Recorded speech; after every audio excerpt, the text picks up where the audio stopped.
दोस्तों, कभी आपने सोचा है जो ऑनलाइन शॉपिंग का सामान आपके घर पहुंचता है उसके डिब्बे यानी कर्टन आखिर बनते कैसे हैं। और उन कर्टन के पीछे काम करती है एक ऐसी इंडस्ट्री जिसका नाम लोग कम जानते हैं लेकिन जिसका इस्तेमाल लगभग हर कंपनी करती है। आज हम बात करेंगे Aston paper and board mill limited की। एक ऐसी कंपनी जिसका मार्केट कैप आज सिर्फ लगभग 18 करोड़ रुपए रह गया है, लेकिन कभी इसे पेपर सेक्टर की तेज़ी से बढ़ती कंपनियों में गिना जाता था। अब सवाल ये है, आखिर कंपनी करती क्या है और आज कंपनी इतनी ज़्यादा मुश्किलों में क्यों फंस गई है। देखिए, एस्टन paper and board mill waste paper यानी पुराने कागजों से क्राफ्ट पेपर बनाती थी।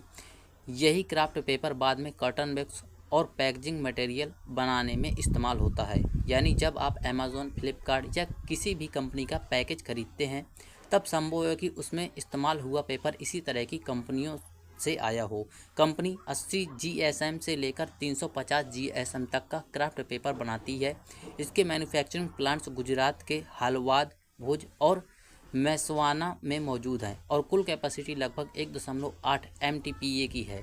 यहाँ दिलचस्प बात दोस्तों ये है कि कंपनी के क्लाइंट में कई कई बड़े नाम शामिल हैं, जैसे HUL, अडानी, विल्मर, पार्ले और विदालीलाल जैसी कंपनियां। लेकिन दोस्तों, कहानी का दूसरा हिस्सा काफ़ी मुश्किल भरा है। कंपनी लगातार FY23 से लॉस में लगातार रही है, रिवेन्यू भी घटा है। सबसे बड़ी समस्या दोस्तों ये हुई कि कंपनी का हालवाद प्लांट बंद हो गया और भुज व महसाना प्लांट भी ऑपरेशनल नहीं बताए गए हैं। यानी जिस कंपनी की कमाई फैक्ट्री के चलने से होती है वही उसकी फैक्ट्रियां बंद होने लगी हैं। इसके अलावा इनकम टैक्स डिपार्टमेंट की तरफ से करोड़ों रुपए की डिमांड का नोटिस भी आई है। अब ज़रा सोचिए, एक तरफ प्लांट बंद हो गया, दूसरी तरफ कंपनी लॉस में जा रही है और ऊपर से टैक्स डिस्प्यूट। ऐसी ऐसे में दोस्तों कंपनियों पर दबाव बढ़ना स्वाभाविक है। हालांकि कंपनी ने गुजरात गवर्नमेंट के साथ लगभग 10 MW सोलर प्रोजेक्ट के लिए MOU साइन किया है। यानी कंपनी कॉस्ट कम करने और भविष्य के लिए सस्ते विकल्प तलाशने की कोशिश कर रही है। लेकिन सबसे बड़ा सवाल अभी भी यही है, क्या कंपनी दोबारा अपने बिजनेस को पटरी पर ला पाएगी। क्योंकि पैकिंग इंडस्ट्री की डिमांड तो बढ़ रही है लेकिन कमज़ोर फाइनेंशियल किसी भी कंपनी के लिए बड़ा खतरा पैदा कर सकते हैं।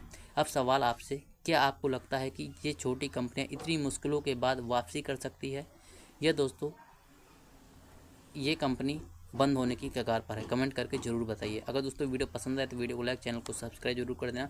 मिलता हूँ आपको नेक्स्ट वीडियो में। और दोस्तों, किसी भी कंपनी में निवेश करने से पहले खुद की रिसर्च और अपने फाइनेंशियल एडवाइजर से सलाह जरूर लें, क्योंकि माइक्रो कैप कैटेगरी की कंपनी में बहुत ज़्यादा रिस्क होता है और पैसे डूबने की चांस भी बहुत ज़्यादा रहता है और वॉल्यूम की समस्या बहुत रहती है। तो ये सारी बातों को ध्यान में रखकर ही कोई डिसीजन लीजिएगा।